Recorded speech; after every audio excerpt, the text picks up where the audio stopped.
Hello friends, Pastor Casey Taylor from Beulah Church, a United Methodist congregation in Sumner, Illinois, with a message in a minute. In the letter of James, chapter 4, verse 13 through chapter 5, verse 12, the Apostle James confronts three different ways that we as human beings attempt to own and control the future. And he wants to offer us an alternative to engaging and receiving the future that God wants to give us. The first thing that James challenges in chapter 4, verses 13 to 17, is our attempt to create a future that lacks God's input. That's a no-no. The second challenge that James offers to us is challenging accumulation of wealth and material things as a way of controlling and securing the future.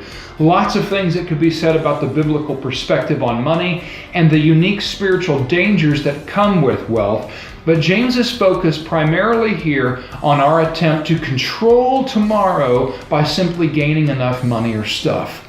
The third thing that James challenges in chapter 5, verse 12, is our attempt to control the future by manipulating other people with our words. Today, we would call this spin.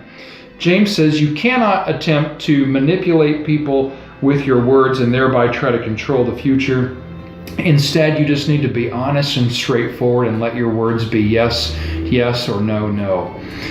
Now, James wants us to cultivate a different way of receiving God's future. He wants us to cultivate the character trait of patient, humble trust in Jesus Christ. And he gives us 5 ways that we can cultivate that. The first, in chapter 4, verse 14, is to remember our human limits. Remember, we're not God. That's always a great thing to remember.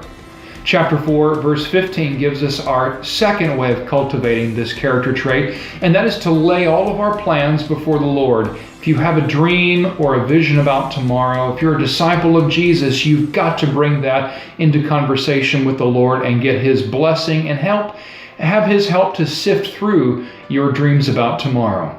The third thing that James tells us to do is to focus on Jesus and His return. Jesus is going to return someday, and we must live into the tension that it could be at any moment, but it could also, in the Lord's timing, be delayed, and we need to be patient for that.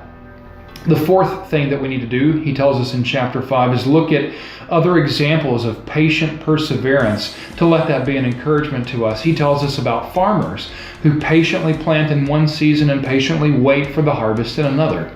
Lastly, chapter 5, verse 11, he wants us to consider the Lord's purposes. Why might God want me to be waiting in this season right now? And what might God want from His church right now as He calls us to have patient, humble trust in Him? We can study the Scriptures and see how God was working behind the scenes. Even though His people didn't know what was going on, they had to patiently and humbly trust in the Lord. And maybe that's what you need to reflect on right now in your life. Friends, as disciples of Jesus Christ, we do not get to attempt to control or own the future. Tomorrow is not ours.